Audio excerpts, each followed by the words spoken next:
Since a very long time, there has been an overall generalization about darkness and light. Darkness is often considered symbolic of being evil, bad, unhealthy, something fearful, and light with goodness, angelic, comfortable. This symbolism is being referenced in literature, pop culture, media all the time. The annotation of light and dark, and good and bad.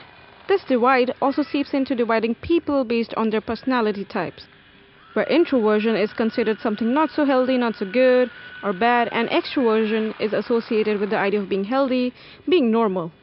The society at large pushes the introverts to be in light, be extroverted, be social. What they do not realize is that this constant push makes the introverts uncomfortable and unhealthy. This generalization is man-made.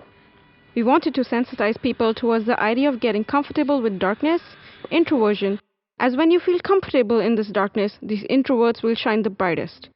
We now had to translate this concept through interactivity.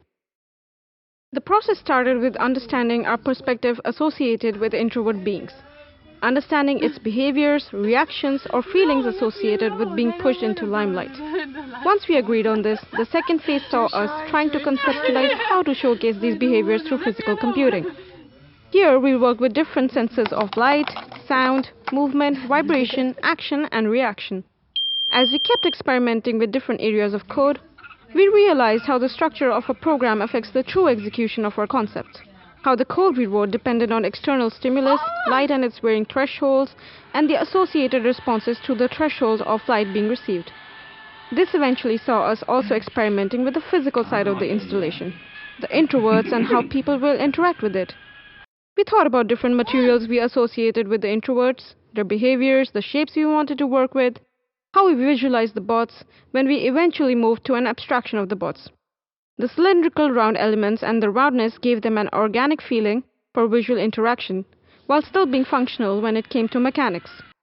Once we worked on the skeletal structure of the introverts and put the organs inside, and our introvert became alive, we added the sense of touch to invoke a feeling of empathy in people who interacted with it. We now progressed into understand how and where will people interact with it. For the moment, we worked on a setup in a dark room, where the bots would shine in the darkness. There were LEDs inserted inside like they're talking to themselves. Upon entering, the lights themselves invited the people to interact with them.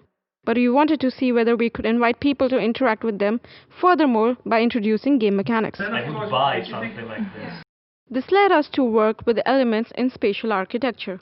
How introducing abstractions, maze-like elements can add elements of playfulness, curiosity, and truly see people's reactions when you include elements of games. So after bringing the elements together from visual design, interaction engineering, product design, and spatial design, we had to test our theories. Our concept came through and we received interesting feedback which led us to the conclusion there are so many more ways we can iterate on this concept. But we did achieve one thing in the end. It was to show people that these beings shine the brightest in the darkest light.